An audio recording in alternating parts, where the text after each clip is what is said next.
아니라니깐. 나 이거 놓으라고. 이거 다 조작이고 가짜야. 거짓과 조작으로 쌓아 올린 최명지의 모든 허상이 무너지는 순간이었습니다. 형사들에 의해 수갑이 채워진 최명지가 절규합니다. 목이 쉬어라 외치는 최명지의 절규 속에는 억울함과 두려움이 섞여 있습니다.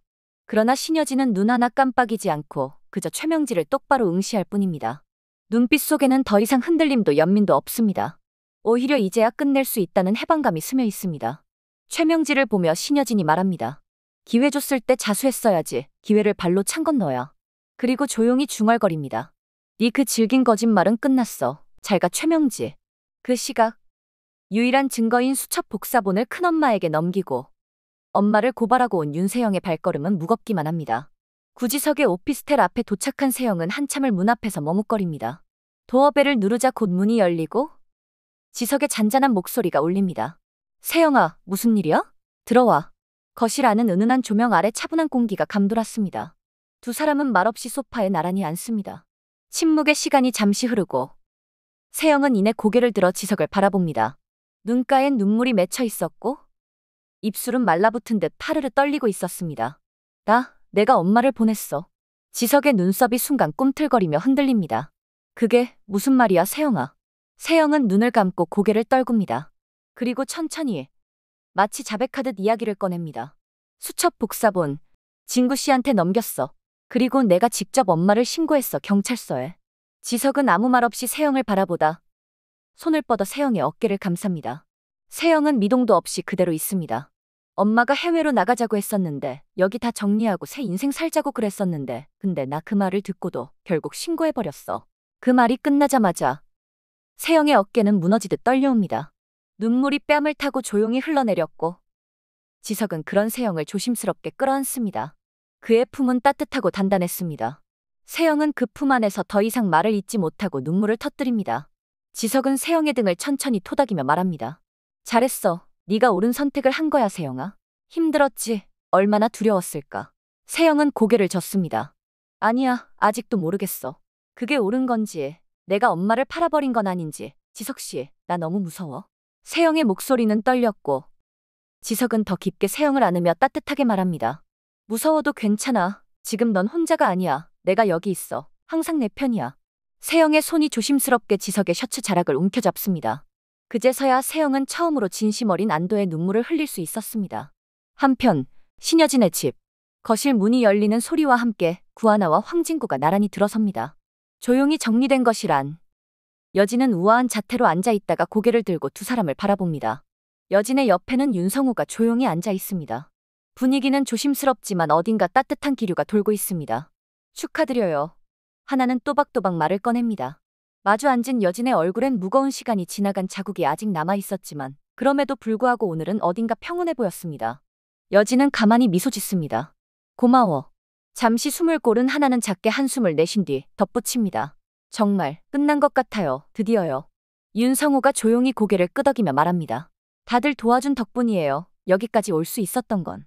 그때 황진구가 자연스럽게 하나의 손을 잡습니다. 하나도 그 손을 가만히 감싸주며 눈을 맞춥니다. 저희도 그래서 좋은 소식 하나 전해드리려고요. 여진과 성우가 동시에 시선을 듭니다. 저희 결혼하려고 합니다. 진구가 환하게 웃으며 말합니다. 그러고는 마주 잡은 두 사람의 손을 조심스럽게 들어 보여줍니다. 여진의 눈이 동그랗게 커지며 잠시 말을 잃습니다. 그러나 이내 눈가에 미소가 번지고 진심 어린 목소리로 말합니다. 어머, 축하해. 정말 축하해. 옆에 있던 성우도 따뜻한 미소를 지으며 덧붙입니다. 그래요. 축하해요. 두 분 참 잘 어울려요. 기쁨의 가슴이 벅차오른 하나는 잠시 머뭇거리다 용기를 내어 말을 잇습니다. 저 진구 씨와 결혼하게 되면 은총이를 저희가 입양하려고 하는데요. 하나의 목소리는 조심스럽지만 또렷했습니다. 허락해 주실 수 있으세요? 하나의 말이 끝나자 거실엔 조용한 정적이 흘렀습니다. 여진과 성우는 서로를 바라봅니다. 그 눈빛에는 복잡한 감정이 오갔지만 곧 여진이 고개를 끄덕이며 부드럽게 말합니다. 그래주면 너무 고맙지. 하나야, 너무 고마워. 여진의 목소리는 떨림을 억누른 듯 울림이 있었고 진심이 담겨 있었습니다. 여진은 눈시울을 살짝 붉히며 하나의 손을 가볍게 잡습니다. 은총이, 너희가 잘 키워줄 거라고 믿어. 그 순간 하나의 얼굴엔 처음 보는 밝고 따뜻한 미소가 피어오릅니다. 제가 더 감사합니다, 회장님. 은총이 사랑으로 제가 정말 잘 키울게요. 며칠 후 최명지를 면회온 세영. 면회실의 공기는 숨막히도록 정적이었습니다. 탁한 형광등 아래 아크릴 유리 너머에 마주 앉은 두 사람. 세영은 침착한 얼굴을 하려 애쓰고 있었지만 손끝은 미세하게 떨리고 있었습니다. 엄마, 세영의 부름에 최명지는 검게 그늘진 얼굴로 세영을 바라봅니다. 수첩 복사본, 큰엄마한테 준 거. 나야. 최명지의 눈동자가 크게 흔들립니다. 마치 심장을 관통당한 듯한 충격이 눈가에 서린 채 명지는 멍하니 딸을 바라봅니다. 찰나의 정적 후 조용한 한숨처럼 터져나오는 한마디. 네가 왜?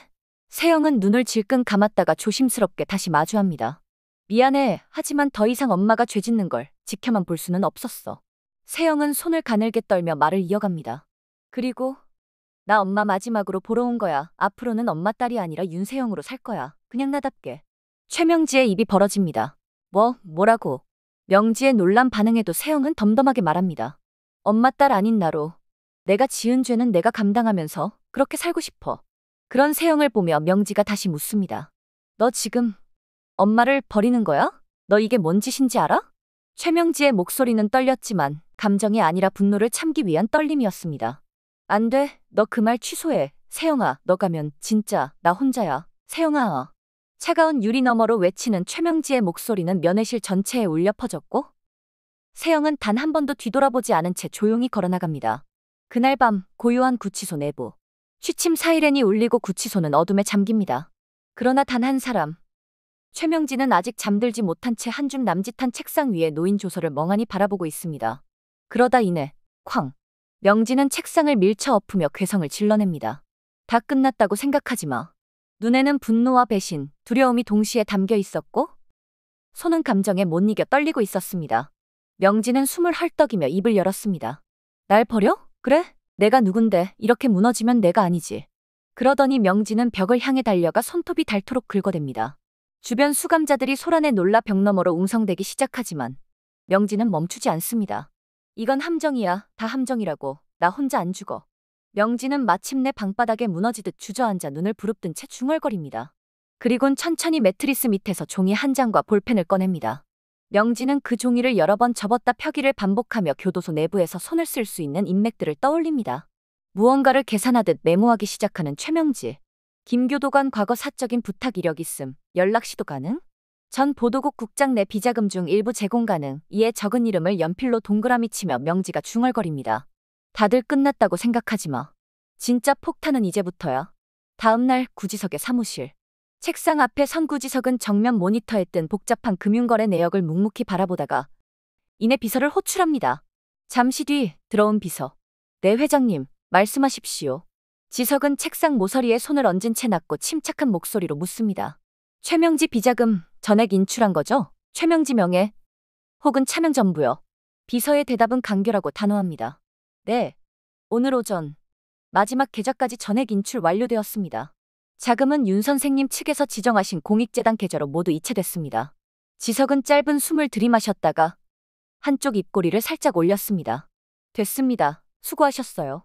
지석은 의자에 깊게 기대며 창밖을 내다봅니다. 그 얼굴에는 드디어 끝이 보인다는 평온과 무언가 오래 준비된 계획이 마침내 결실을 맺었다는 만족이 스쳐 지나갑니다. 그 시각 구치소에 있던 최명지는 계속 무언가를 적고 지우며 조작 가능한 루트를 계획하던 중이었습니다. 명지는 구치소 교도관에게 작은 메모를 건넵니다. 이거 좀 전달 부탁해요. 급한 내용이에요. 교도관은 미간을 찌푸리며 메모를 펼쳐봅니다. 금융계좌 접근 요청. 최명지 씨. 이런 거 안 된다고 몇 번을 말했습니까? 명지가 말합니다. 아니요. 제 명예 아니에요. 저기 써 있잖아요. 조카 이름으로 된 계좌요. 확인만 해봐 주세요. 내가 확인해야 할 게 있어서 그래요. 못 이기는 척 교도관이 나가고 그 자리에서 30분을 넘게 기다리던 명지에게 교도관이 돌아와 짧게 말합니다. 요청하신 계좌 전부 이미 인출 끝났답니다. 어제 다 빠졌대요. 한 푼도 안 남았답니다. 뭐라고요? 명지의 얼굴이 그 자리에서 하얗게 질립니다. 눈동자가 이리저리 흔들리고 숨이 거칠어지기 시작합니다. 그럴 리가 없어. 그건 내 거야. 내 거라고. 명지는 자리에서 벌떡 일어나 외마디 비명을 질렀고 책상 위에 있던 물컵을 벽에 던져버립니다. 교도관이 깜짝 놀라 달려오며 말합니다. 진정하세요, 최명지 씨. 지금 뭐 하시는 겁니까? 그걸 어떻게 알았어? 내 계좌를. 누가 그런 짓을 한 거야? 명진은 벽을 치며 절규합니다. 구지석, 네가 한 거지? 너지? 내 계좌 넘긴 것도 다 너잖아. 다 내 건데. 그 목소리는 방 전체에 메아리 쳤고 교도관은 무전기를 꺼내 긴급 호출을 요청합니다. 여기 독방, 수용자 상태 불안정, 지원 요청 바랍니다. 최명진은 무너진 채 바닥에 주저앉습니다. 머리를 감싸쥐고 입술을 떨며 중얼거립니다. 안 돼, 이렇게 끝나면 안 돼. 무너지는 거. 나 하나만이면 되는 거야? 세영의 배신에 이어 비자금까지 털린 걸 알게 된 명지가 어떤 최후의 발악을 하게 될까요? 궁금하시다면 구독과 좋아요 부탁드립니다. 지금까지 시청해주셔서 감사합니다.